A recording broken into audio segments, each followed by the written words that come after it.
الحمدللہ رب العالمین والصلاۃ والسلام علی رسولہ الکریم اما بعد السلام علیکم ورحمۃ اللہ وبرکاتہ۔ تین باتیں آپ سے عرض کروں گا۔ سب سے پہلی بات تو یہ ہے کہ سورہ زمر کی ایک آیت ہے جس کو مفسرین کا خیال یہ ہے کہ قرآن پاک کی سب سے زیادہ امید افزا آیت، یعنی اس سے بڑی کوئی امید افزا آیت اور ہو نہیں سکتی جتنی یہ آیت۔ اور وہ کیا ہے؟ قل یا عبادی الذین اسرفوا علی انفسہم، اے حبیب صلی اللہ علیہ وسلم میرے بندوں سے کہہ دیجئے جنہوں نے اپنی جانوں پر ظلم کیا ہے۔ اب دیکھیں اس میں طرز تخاطب بھی عجیب ہے اللہ تعالیٰ کی طرف سے، سبحان اللہ، میرے بندوں سے۔ اب انہوں نے اپنی جانوں پر ظلم کیا ہے، وہ گناہ کیے بیٹھے ہیں، اور اللہ تعالیٰ فرماتا ہے میرے بندے ہیں۔ اچھا ان سے کہہ دیجئے کیا لا تقنطوا من رحمت اللہ، اللہ کی رحمت سے مایوس نہ ہو۔ کیوں نہ مایوس ہوں؟ ان اللہ یغفر الذنوب جميعا، اللہ تعالیٰ سارے کے سارے گناہ معاف کر دے گا۔ کیوں معاف کر دے گا؟ کیوں معاف کر دے گا؟ انہ هو الغفور الرحیم، بے شک وہ ہے ہی بہت بخشنے والا اور ہمیشہ رحم کرنے والا۔ یہ اس کی اس لیے کر دے گا۔ کیوں کر دے گا؟ اس لیے کر دے گا کہ تمہیں ایک کام کرنا پڑے گا، وَأَنِيبُوا إِلَىٰ رَبِّكُمْ وَأَسْلِمُوا لَهُ، تم ایسے کرو کہ تم اپنے رب کی طرف جھک پڑو، وَأَسْلِمُوا لَهُ، اور اپنے آپ کو اس کے سامنے سبمٹ کر دو، وَأَسْلِمُوا، اپنا آپ اس کے سپرد کر دو۔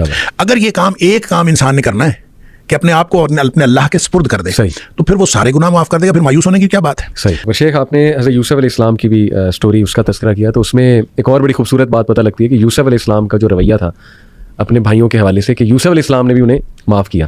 تو کسی کو معاف کرنے کا کیا حدیث میں ہمیں، قرآن و حدیث میں ہمیں اس کے جو ہے وہ کیا وہ ملتے ہیں فضیلت؟ سبحان اللہ۔ دیکھیں آپ نے اس کو ایک اور واقعے کے ساتھ اٹیچ کر لیں کہ جب واقعہ عفق ہوا ہے نا، حضرت عائشہ صدیقہ رضی اللہ تعالیٰ عنہ پر بہتان لگا، تو اس میں جو لوگ انوالو تھے اس میں ایک مصطح بن اساسہ تھا، اور مصطح بن اساسہ ان لوگوں میں سے تھا جن کا وظیفہ حضرت ابوبکر صدیق رضی اللہ تعالیٰ نے مقرر کیا۔ اب حضرت ابوبکر صدیق رضی اللہ تعالیٰ نے طے کر لیا کہ جب اللہ تعالیٰ نے قرآن میں حضرت عائشہ کی برات نازل فرما دی، حضرت عائشہ رضی اللہ تعالیٰ عنہ کی، تو حضرت ابوبکر صدیق رضی اللہ تعالیٰ نے طے کر لیا کہ آئندہ میں مصطح کو وظیفہ نہیں دوں گا۔ اللہ اکبر۔ تو اللہ تعالیٰ نے قرآن میں یہ فرمایا کہ کیا تم یہ نہیں چاہتے کہ اللہ تمہیں معاف کر دے؟ اللہ اکبر، اللہ اکبر۔ اگر تم یہ چاہتے ہو کہ اللہ تمہیں معاف کر دے تو پھر اللہ کے بندوں کو معاف کر دو۔ Simple is that. کیا بات، کیا بات۔ جب اللہ کے بندوں کو معاف کرو گے تو پھر اللہ سے معافی کی توقع رکھو۔ کیا بات۔ اور اگر آپ اللہ کے بندوں کو معاف نہیں کرتے تو پھر اللہ سے کیا توقع رکھتے ہو کہ اللہ تعالیٰ تمہیں معاف کرے؟ سبحان اللہ۔ تو یہ تو اصول ہے سیدھا سادہ سا کہ آپ لوگوں کو معافی دیتے رہیں گے تو اس سے، وہ ہمارے ایک استاد محترم کہا کرتے تھے کہ جب آدمی صبح گھر سے نکلے نا تو اس کو دونوں جیب میں معافیوں سے بھر کے نکلنا چاہیے۔ ایک جیب وہ جس میں معافیاں دینی ہیں اور ایک جیب وہ جس میں معافیاں مانگنی ہے۔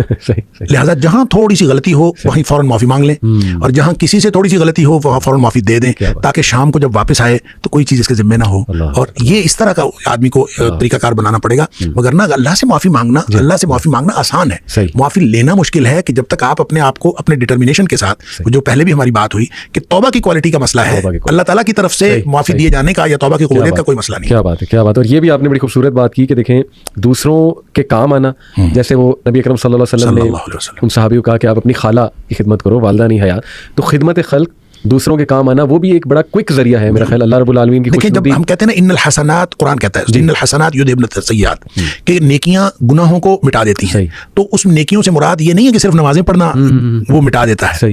آپ دیکھیں صلاۃ التوبہ پڑھیں، 2 رکعت توبہ کی نماز پڑھیں اور اللہ تعالیٰ سے معافی مانگیں، یہ بھی طریقہ ہے، لیکن نیکیاں وہ ہیں جو آپ ساری دنیا سے جو آپ کی زندگی کے اندر انوالو ہے سب سے نیکی کرتے ہیں، اس میں حقوق اللہ والی نیکیاں بھی شامل ہیں، اس میں حقوق العباد والی نیکیاں بھی شامل ہیں۔ جب وہ نیکیاں کریں گے تو آپ سمجھ لیں کہ توبہ اس کے ساتھ جڑی ہوئی ہے، اب آپ ان نیکیوں کے ساتھ توبہ جڑی ہے، نیکیاں کرنا شروع کر دیں تو خود بخود جو ہے وہ جو 99 قتلوں والی حدیث ہے اس میں بھی تو یہی کہا گیا فاعبد اللہ معہم، جا کے ان کے ساتھ بندگی شروع کر دے۔ کوئی نہ تو چلا کاٹنے کے لیے کہا گیا، نہ اس کے لیے کوئی خاص جا کے کہا کہ ان کے ساتھ جا کے بندگی شروع کر دے۔ تو کوئی اللہ کی بندگی میں حقوق اللہ بھی آتے ہیں، حقوق العباد بھی آتے ہیں، تو جب وہ انسان وہ کرنا شروع کر دیتا ہے تو اس سے گناہ معاف ہوتے ہیں۔ شیخ ایک اور واقعہ ہمیں ملتا ہے کہ ایک شخص نبی صلی اللہ علیہ وسلم کی محفل میں آئے، صحابی کہنا مناسب ہوگا نہیں کہ وہ ظاہر مسلمان ہی تھے، انہوں نے یہ کہا کہ میں نے ایک گناہ کیا ہے، اور اگر مجھے صحیح سے یاد آ رہا ہے حدیث میں غالباً یہ ہے کہ آئی کسڈ اے وومن، اس طرح کے الفاظ ہیں، تو انہیں صحابی ہی کہیں گے؟ جی بالکل صحابی ہیں۔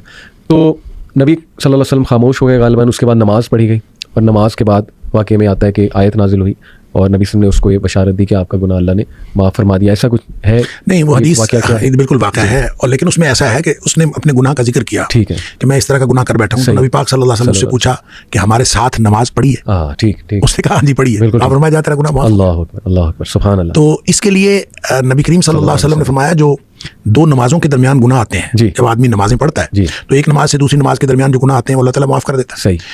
دیکھیں پیوریفیکیشن کا ایک سسٹم ہے، صحیح، نماز بھی پیوریفیکیشن کا نظام ہے، بالکل ٹھیک، رمضان سے رمضان تک، جمعے سے جمعے تک، صحیح یعنی ایک جمعہ پڑا ہے دوسرے جمعے تک، ایک رمضان سے دوسرے رمضان تک، ایک عمرے سے دوسرے عمرے تک، ایک حج سے دوسرے حج تک. اچھا یہ درمیان میں جتنے گناہ ہیں یہ جب اللہ تعالیٰ معاف کر دیتا ہے جو حدیث میں آتا ہے تو یہ صغیرہ گناہ ہے، صحیح، چھوٹے گناہ ہیں جو بغیر توبہ کے معاف ہو جاتے ہیں. بالکل ٹھیک. جو کبیرہ گناہ ہیں وہ بغیر توبہ کے معاف نہیں ہوتے. بالکل صحیح. اور اگر اس میں کسی بندے کا حق انوالو ہے تو جب تک حق ادا نہ کیا جائے اس وقت تک معاف نہیں ہوتے. لیکن صغیرہ گناہ جو چھوٹے چھوٹے گناہ ہیں معاف ہو جاتے ہیں. لہٰذا جب کبھی بھی بات کی جاتی ہے کہ نماز سے یا روزہ رکھنے سے گناہ معاف ہو گئے اور درمیان میں آنے والے گناہ معاف ہو گئے تو ان گناہوں کا تعلق صغیرہ گناہوں سے. اور ویسے بھی اللہ تعالیٰ نے سورہ نساء کے اندر اور اس کے علاوہ آگے جا کے 28ویں پارے میں اللہ تعالیٰ نے 2 جگہ پہ کم از کم قرآن میں یہ فرمایا ہے کہ چھوٹے چھوٹے گناہ جو ہیں ہم تمہارے ویسے ہی معاف کر دیں گے، تم بڑے گناہوں سے تو بچو.